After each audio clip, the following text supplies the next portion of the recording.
क्या आपने कभी देखा है कि जो लोग सच में ज्ञानी होते हैं वो कम बोलते हैं, विनम्र रहते हैं और जो आधा अधूरा ज्ञान रखते हैं वो सबसे ज्यादा शोर मचाते हैं।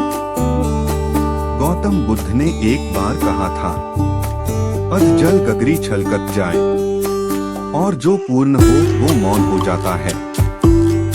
आज की कथा एक ऐसे ब्राह्मण की है जिसे अपने अधूरे ज्ञान का इतना अहंकार था कि वो भगवान बुद्ध तक को नीचा दिखाने चला आया।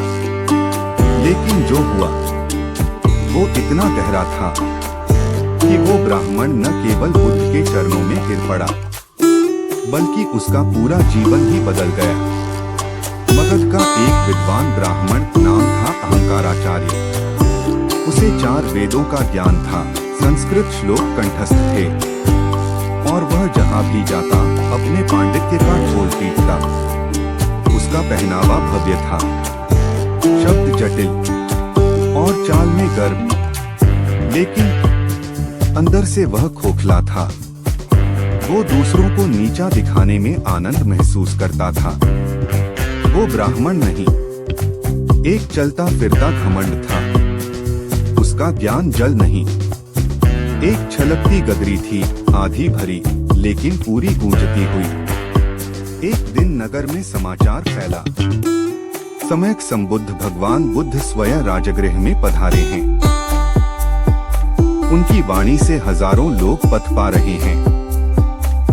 लोगों की भीड़ बढ़ने लगी। अहंकाराचार्य ने यह सुनकर ठहाका लगाया, बुद्ध, वह क्षत्रिय जिसने घर छोड़ दिया और सन्यासी बन गया, क्या वह मुझे ज्ञान सिखाएगा? मैं ब्राह्मण हूँ, मैं वेदों का ज्ञाता हूँ, मैं शास्त्रों का स्वामी हूँ, मैं उसे पराजित करूंगा।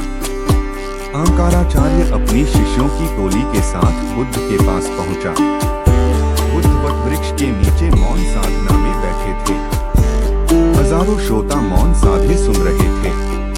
अहंकाराचार्य ने बीच में टोकते हुए कहा, हे तथागत, मैं ब्राह्मण वेदों का ज्ञाता हूँ। मैं चाहता हूँ कि आप मुझसे शास्त्रार्थ करें। यदि आप सच्चे ज्ञानी हैं तो मेरा सामना कीजिए। बुद्ध ने उसकी आंखों में देखा, न मुस्कुराए न विचलित हुए, बस कहा, जो पूर्ण होता है वह बहस नहीं करता, जो अधूरा होता है वही छलकता है। अहंकाराचार्य चिढ़ गया, क्या तुम मुझे अधूरा कह रहे हो?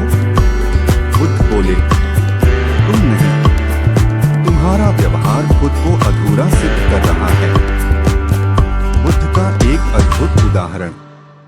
बुद्ध ने एक पात्र मंगवाया, 2 गगरी मिट्टी के घड़े, एक पूरी पानी से भरी हुई, दूसरी आधी। फिर उन्होंने दोनों को थोड़ा झुकाकर चलाया। पूरा भरा घड़ा शांत रहा, अधूरा गड़गड़ाया, छलका और हिला। बुद्ध बोले, ज्ञान भी ऐसा ही होता है। जो भीतर से पूर्ण होता है वह शांत होता है। जो आधा अधूरा होता है वह चिल्लाता है, दिखाता है, साबित करना चाहता है। ब्राह्मण का भ्रम टूटने लगा। सारी सभा स्तब्ध थी। अहंकाराचार्य का चेहरा लाल था, लेकिन बुद्ध की आंखों की गहराई ने उसके भीतर झांक लिया। तुमने वेद पढ़े हैं, पर क्या तुमने किसी वेद को जिया है? क्या किसी भूखे को भोजन दिया है, किसी पीड़ित को सहारा दिया है, या बस श्लोकों से अहंकार सींचा है? अहंकाराचार्य मौन हो गया। भीड़ शांत। आकाश में सिर्फ बुद्ध की वाणी गूंज रही थी। बुद्ध की बातों के बाद सभा में गहरा सन्नाटा था। अहंकाराचार्य ने धीरे से कहा, हे तथागत, आपके शब्दों ने मुझे अंदर तक हिला दिया है, पर क्या आप मुझे सचमुच बदल सकते हैं? बुद्ध बोले, बदलाव कोई बाहर से नहीं लाता, बदलाव भीतर से आता है। मैं तो सिर्फ आईना हूँ। देखना है या नहीं, यह तुम्हारा चुनाव है। बुद्ध ने एक चुप साधक को बुलाया।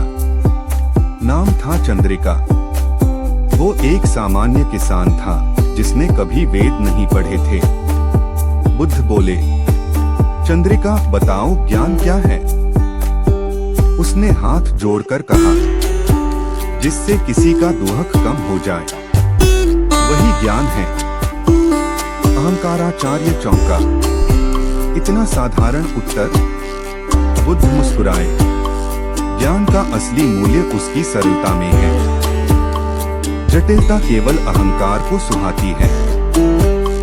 बुद्ध ने अहंकाराचार्य से कहा, अगर तुम सच में बदलना चाहते हो तो 7 दिन मौन रहो, ना वेद बोलो, ना श्लोक पढ़ो, बस सुनो खुद को और दूसरों को। ब्राह्मण ने ऐसा पहले कभी नहीं किया था, लेकिन अब वह झुक चुका था। उसने कहा, मैं प्रयास करूंगा। 7 दिन और मौन की शक्ति। पहला दिन उसके भीतर हलचल थी। दूसरा दिन उसे लोगों की आवाजें सुनाई देने लगी। तीसरे दिन वह अपने भीतर की बातें सुनने लगा। और 7वें दिन जब उसने बुद्ध के चरणों में बैठकर सिर्फ मौन साधना की, तो वो टूट गया। आंखों से अश्रुधारा बह चली। मैंने अब तक जो भी किया वो दिखावे के लिए था। मेरे